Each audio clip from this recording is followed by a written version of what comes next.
1 मार्चपासून एसटीचे half ticket बंद होणार. महाराष्ट्र राज्य परिवहन महामंडळाने एक मोठा निर्णय घेतला आहे. आता ज्या महिलांना हाफ तिकीट मिळत आहे त्यांचे हाफ तिकीट बंद होणार. तसेच जे वयोवृद्ध लोक आहेत जे हाफ तिकीट किंवा पूर्णतः मोफत तिकिटावर प्रवास करत आहेत तर त्यांच्याही सगळ्या सवलती बंद होणार. कारण एसटी महामंडळाने 2 कडक नियम लागू केलेले आहेत. आता जी लोक ही कागदपत्रे दाखवणार नाहीत त्या लोकांना फुल तिकीट भरावे लागणार. आत्तापर्यंत सगळ्यांना सरसकट फक्त आधार कार्ड दाखवून सवलती मिळायच्या. पण आता काही काळापूर्वी स्मार्ट कार्ड देखील आणलं होतं, काढायला सांगितलं होतं. पण आता सरकारने एक नवीन कागदपत्र काढण्याची सूचना दिल्यामुळे आणि 2 नियमात बदल केल्यामुळे आता 1 मार्चपासून सर्व सवलती बंद होणार. जर हे कागदपत्र नसेल आणि जर या 2 नियमात बसले नाही तर महिला ज्या प्रवास करतात, ज्या हाफ तिकीटने प्रवास करतात त्यांचे हाफ तिकीट बंद होणार.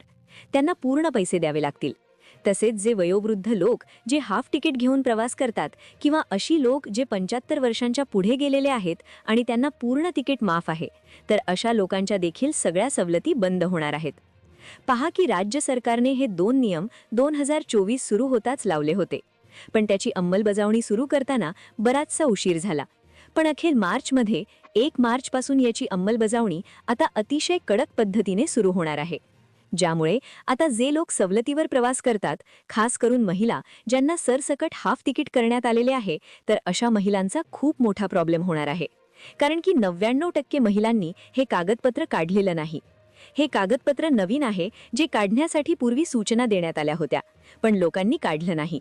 लोक फक्त आधार कार्ड दाखवतात किंवा दुसरे ओळखपत्र दाखवतात आणि प्रवास करतात. तर असं इथून पुढे होणार नाही. आता नियमांमध्ये मोठा बदल झाल्यामुळे आता कोणालाही याच्यामधून वगळलं जाणार नाही. पहा, 2025 संपलं, 2026 सुरू झालं. जानेवारी महिना, फेब्रुवारी महिना देखील आता संपत आलाय. तर मार्चमध्ये जसं आपल्याला माहिती आहे की प्रत्येक वेळा मार्चमध्ये बऱ्याचशा गोष्टी बदलत असतात. कारण की 31 मार्चपर्यंत आर्थिक वर्ष संपत असतं आणि आर्थिक वर्षाचा सगळा लेखाजोखा जो आहे तर तो सगळा सरकारला द्यावा लागत असतो. तर मग म्हणूनच सरकारने 1 मार्चपासून ही कडक पद्धतीने अंमलबजावणी सुरू केलेली आहे. पहा, आता जर तुम्हाला एसटीतून प्रवास करायचा असेल आणि जर तुम्ही हे 2 नियम पाळले नाहीत आणि हे नवीन कागदपत्र तुमच्याकडे जर नसेल तर तुमच्याकडून पूर्ण पैसे घेतले जाणार आहेत. काही दिवसांपूर्वीच याची माहिती राज्याच्या परिवहन मंत्र्यांनी देखील स्पष्ट केली होती. आता जे लोक सवलतीत प्रवास करतात त्यांनी या 2 नियमांच्या आत राहूनच प्रवास करायचा आहे आणि हे कागदपत्र असल्याशिवाय सवलत द्यायची नाही असे बस कंडक्टर, बस वाहक तसेच चालकांना स्पष्टपणे सूचना देण्यात आलेल्या आहेत. त्यामुळे आता जर तुम्हाला एसटी मधून प्रवास करायचा असेल तर कोणते ते 2 नियम आहेत ज्याचं पालन करणं तुम्हाला अतिशय आवश्यक आहे? कोणतं ते नवीन कागदपत्र आहे की त्याच कागदपत्रावर आता सवलत मिळणार आहे? हे कागदपत्र कुठे काढायचं, कुठून आणायचं? चला जाणून घेऊया संपूर्ण सविस्तर माहिती. एसटी प्रवाशांसाठी अर्जंट सूचना. 1 मार्चपासून बसमधील सवलती बंद होणार. हे एक कागदपत्र नसेल तर कोणतीही सवलत मिळणार नाही. महिलांचे हाफ तिकीट बंद होणार. ज्येष्ठ नागरिकांनाही कुठेही सवलती मिळणार नाही. एसटी महामंडळाने सर्व प्रवाशांसाठी, विशेषतः महिला वर्ग आणि सीनियर सिटीजन लोकांसाठी एक मोठा निर्णय घेतला, ज्या अंतर्गत 2 नवे नियम लागू करण्याची माहिती देण्यात आली. तसेच एक नवीन कागदपत्र काढण्याची सूचना देखील आता प्रवाशांना करण्यात आलेली आहे. लक्षात घ्या, पूर्वी आधार कार्ड फक्त वयाचा पुरावा म्हणून दाखवला जायचं. महिलांकडूनही आधार कार्ड कधी कधी मागितले जायचे. आधार कार्ड ही एकमेव गोष्ट जी होती की ती पूर्वी बसमध्ये विचारली जायची आणि त्यावरूनच सवलत घेतली जायची. पण आता तसं होणार नाही. कारण की सरकारने काही दिवसांपूर्वी एक विशेष प्रकारची तपासणी केली. त्याच्यात असं लक्षात आलं की डुप्लिकेट आधार कार्डवरून बरेचसे प्रवासी ज्यांनी जन्मतारखेमध्ये मागेपुढे फेरफार करून ते नियमात बसलेले आहेत, त्यांनी बळजबरी नियमात बसून त्या हाफ तिकीटचा लाभ घेतल्याची हजारो प्रकरणांतर्गत 2 नवे नियम लागू करण्याची माहिती देण्यात आली. तसेच एक नवीन कागदपत्र काढण्याची सूचना म्हणून दाखवला जायचं. महिलांकडूनही आधार कार्ड कधी कधी मागितले जायचे. आधार कार्ड ही एकमेव गोष्ट जी होती की ती पूर्वी बसमध्ये विचारली जायची आणि त्यावरूनच सवलत घेतली जायची. पण आता तसं होणार नाही.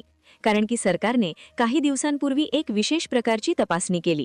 त्याच्यात असं लक्षात आलं की डुप्लिकेट आधार कार्डवरून बरेचसे प्रवासी ज्यांनी जन्मतारखेमध्ये मागेपुढे फेरफार करून ते नियमात बसलेले आहेत, त्यांनी बळजबरी नियमात बसून त्या हाफ तिकीटचा लाभ घेतल्याची हजारो प्रकरणे सरकारच्या लक्षात आली आहेत. आणि त्यामुळे सरकारने आता आधार कार्ड हा पुरावा कॅन्सल केलेला आहे. खरं तर हा पहिला नियम आहे. आता दुसरा नियम म्हणजे तुम्हाला एक वेगळंच कार्ड काढायला सरकारने सांगितले होते. ते कार्ड नेमकं कोणतं आहे, ते कार्ड कुठून काढायचं, ते कार्ड नसेल तर काय होणार, कधीपर्यंत त्याची तारीख देण्यात आली, सगळी सविस्तर माहिती आपण घेतोय. पहा, एसटी बस ही अशी गोष्ट आहे की जी महाराष्ट्राच्या कानाकोपऱ्यापर्यंत पोहोचलेली अशी एकमेव वाहतूक व्यवस्था आहे. काही ठिकाणी साधी खासगी गाडी देखील जाणं अवघड आहे, पण त्या ठिकाणी देखील बस जाऊन पोहोचलेली आहे. अगदी काही वर्षांपूर्वी जेव्हा महिलांना हाफ तिकीटचं ग्राहकांना आता प्रवाशांना काढावं लागणार आहे.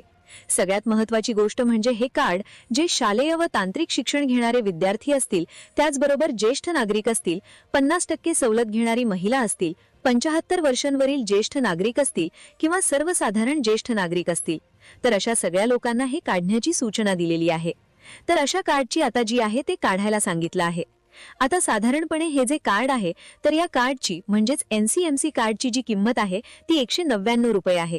आणि जर तुमच्याकडे स्मार्ट कार्ड असेल आणि ते स्मार्ट कार्ड जर जमा केलं तर साधारणपणे 149 रुपयाला मिळणार. म्हणजे साधारणपणे 50 रुपयांची सवलत तुम्हाला त्याच्यात मिळणार. या कार्डमध्ये 100 रुपयांचा रिचार्ज येईल आणि 50 रुपयांच्या पटीत तुम्हाला रिचार्ज करण्याची पुढे सोय देखील राहणार आहे.